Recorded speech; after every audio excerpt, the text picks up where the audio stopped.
Everyone. I'm just going to wait a moment and then I'm going to go ahead and get started with the May Facebook Live video, which is talking about Stampin' Storage's products. There may be a little bit of focusing that happens in and out. I'm going to try and be consistent and only pan the camera when I need to talk about the next set. So one moment. Okay, so thank you for watching. This month is the third in the series and the final of the series, talking specifically about different organizational products that I've found, different websites I've found, and items that I felt worked for me and how I was evolving with my scrapbooking. So this is the final month. It's the Stampin' Storage. It's the more expensive option, and it's not something that everybody can do.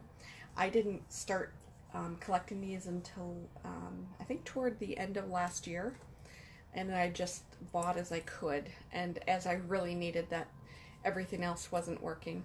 Hey Erica. So what I wanted to do is I wanted to start down here. Hey Christine. So I'm starting on this side and I'm going to pan the camera. It's stationary on a tripod right now. I'm going to pan it as I need to. I may talk out of frame because I do want to make sure that you can see the items. The table's as close as I can get it right now, but hopefully you'll be able to see what I'm talking about. And you can also go online.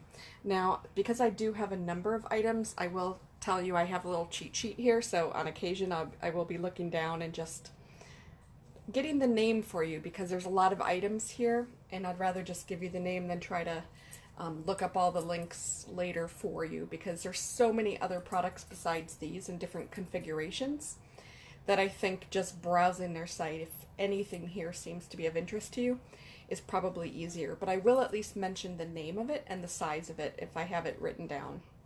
So first what I have over here. Hey Sherry, I'm just starting. This happens to be what they called the distressed ink pad holder. And you can tell that's pretty much what I'm using it for. Each of these slides actually come out and they are individual, so you can kind of customize it for sizing that you need. I needed a little larger up here and here, so I did take those slides out. They do hold, just in case you're curious, they do hold the memento. They do hold the color box chalk. And I do have those, and what are these? Are these the Hero Arts? Yep, the Hero Arts. I do have a couple ink pads in here. I have a whole bunch of the Elizabeth Craft Designs glitter.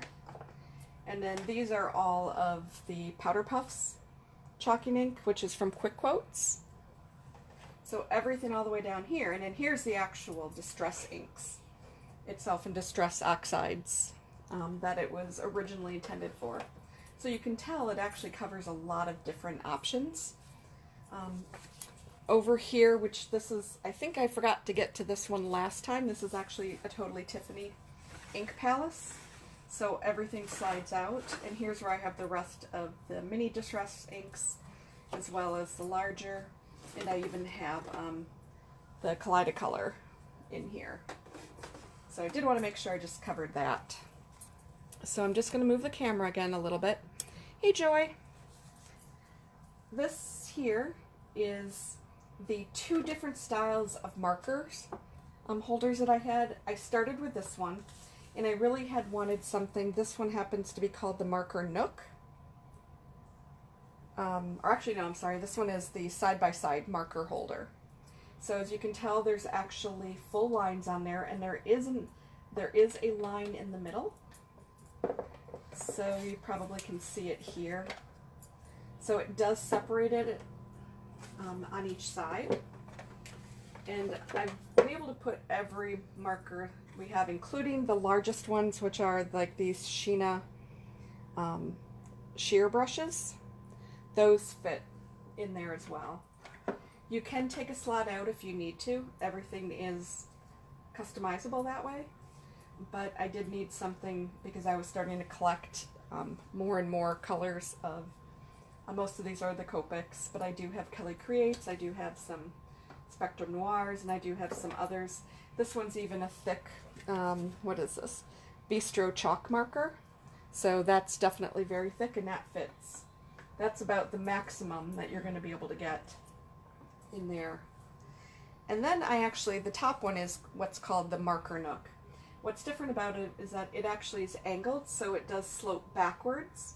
It does not have the individual lines, so as you can tell, I have a lot of different things stacked together. So there's a lot more space between it. And I originally bought this, not because I had overflow on markers. I did, but I was storing them elsewhere. But instead, what I was thinking of doing was actually all of my deco foils. And you might have tried any of the HSN foils that recently came out in the last couple of months. So these little tubes fit perfectly in there. Now they did stick out, but they were a good size, and I was actually able to almost put two on top of each other. But you were able to basically get 3 in the space of 2. So it was a pretty good thing, but then I realized I had a better spot for those. And then, of course, my marker collection grew. HSN had come out with the tri-color combinations here on the Spectrum Noir, and, well, I did buy the set. So I ended up using the second one for that, but it definitely has other options. I could see potentially putting some ribbons in there if you had a lot of different brushes, like maybe you were into mixed media and you were stenciling and those kind of things. You could easily use this for that as well. Probably some smaller punches, but I wouldn't necessarily go that route because it is about 4 inches deep, so you might lose something in there, but definitely it has more uses than just the marker itself. So I'm gonna just pan you really quick just to get the next set of items included here. Let's see if I can get all of them. Okay, so these are 2 different cabinets, and they happen to be called storage shelves. You can get them with or without the backing. I prefer with the backing because I don't want something to fall through, and B, I think it just looks better and it's more secure. If you had to carry something, you could tilt it and carry it yourself and not have to worry about always unloading it if you need to move it around. These I bought specifically for the Creative Memories, both the individual punches like this, that you just punch it and it gives you the shape, as well as the border punches, which are the ones that have the extra here. So once you punch once, you can line it up, and then these are guides to help you keep punching. So this has worked out perfectly because, as you can see, I did buy 2 of them, but I have a lot of space here. And I technically do have more room to actually add on in front if I choose. I can swap this out, but I have a lot more space here before I would ever even need to consider looking at buying another option. The reason why I went this route versus keeping them in the Ziploc tools organizer that Creative Memories had, or bags or things, was basically because I found I used these more at home than I did at events. And those bags are perfect for events, but when they're in the bag, they're put away, you don't see them. So this is helping me use these and remember that they're here because I can see them. And each one of them actually has, on the side, it actually includes what it is. So I've made sure that for all 3 of these rows, I can see what the punch is. And then for these guys, which is just the excess space, I was still able to fit one of these in here, and I just make sure that right on this side, facing me, is what that punch is, because it's also on the top. So these are perfect if you have a lot of Martha Stewart punches, if you have a lot of maybe older Creative Memories punches, if you've got Fiskars punches. I mean, there's so many things. You can also use these for mixed media options. You could put ink pads in here and stack them. In terms of the mixed media, like here I've got the glitter, I've got embossing powder over there, You can use it for regular storage. You could use it for a lot of different things. And so this is one thing that I found it was perfect for, and it held a lot of my punches. So this is just what I did here. So I have 1, 2, 3 of these. I started with one, and then as I realized I needed to kind of reorganize the space, I needed to take these punches out so I could start using them more. I did buy these extra 2 for that reason, but it was over time. Next up, actually it's not that one. It's what they call the punch rack. So this is this one here that's on top, and this is probably my second least favorite item that I bought. There are 2 items that are not necessarily working as well for me as I had hoped they would. This is one of them. It works fine. I'm just trying to put too much stuff into it. So its purpose is good, but all of these are, in case you've never known what these are called, when they have this extra tail on them, those are what they call whale tail punches. And you can hang them over this. Like up here, I've got all these little small ones. Here, any punch that opens up, like this one did, can sit there. If it has a lip, if it has something that it can hook onto, like this does with that, then it can rest against it as well. So I'm cramming a lot into that, and it's not pretty, it's not easy to get to, but it is kind of, you know, what it is. I'm just going to shift you again to get you over into this corner. Okay, so there's 2 more items here, and then there's one other section. So this is one of the other things that I thought I was going to use really well, but it turned out the sizing just doesn't quite work for my ribbons. It is an actual ribbon shelf, and it's 20 inches.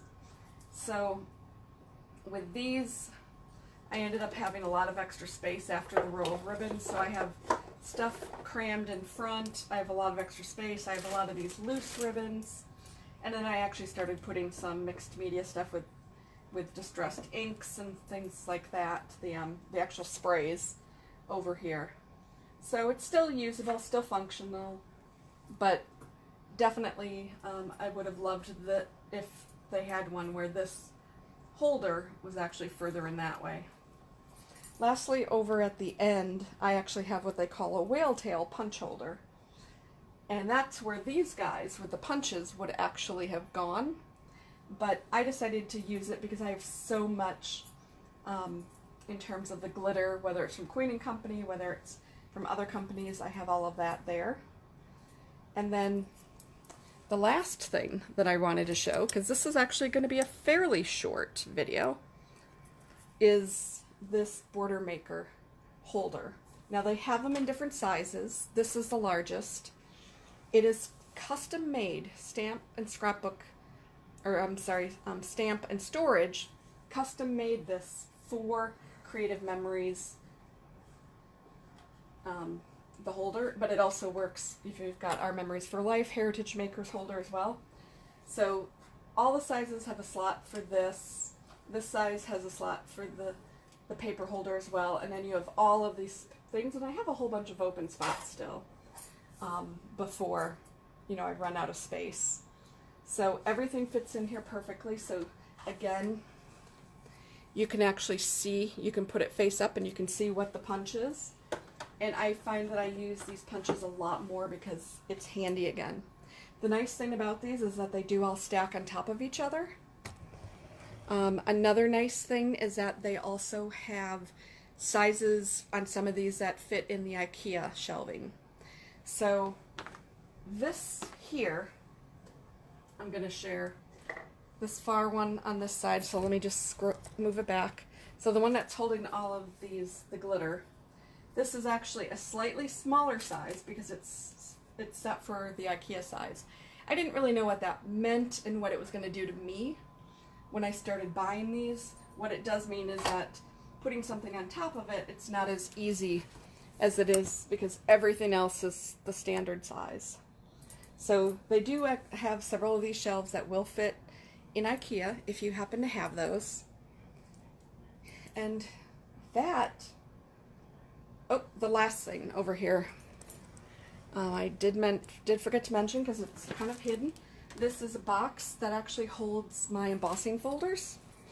I think I kind of forgot about that one just because I found that I don't like embossing. So I'm actually going to be selling off all of my embossing stuff and a number of my stamps as well, because those are two areas that I've purchased and just haven't really bought that much.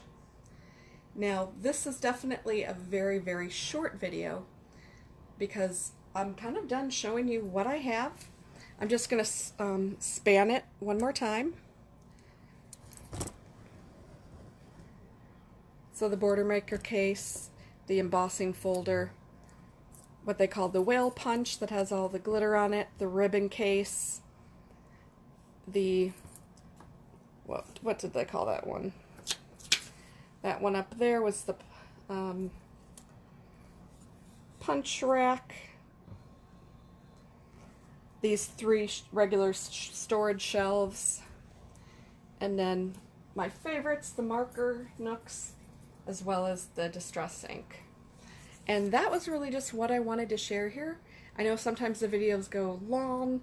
This one is kind of a little bit on the short side, but it gives you an idea of A, what I have, and B, how I'm using them, because I am using some of these things for other than the actual intended.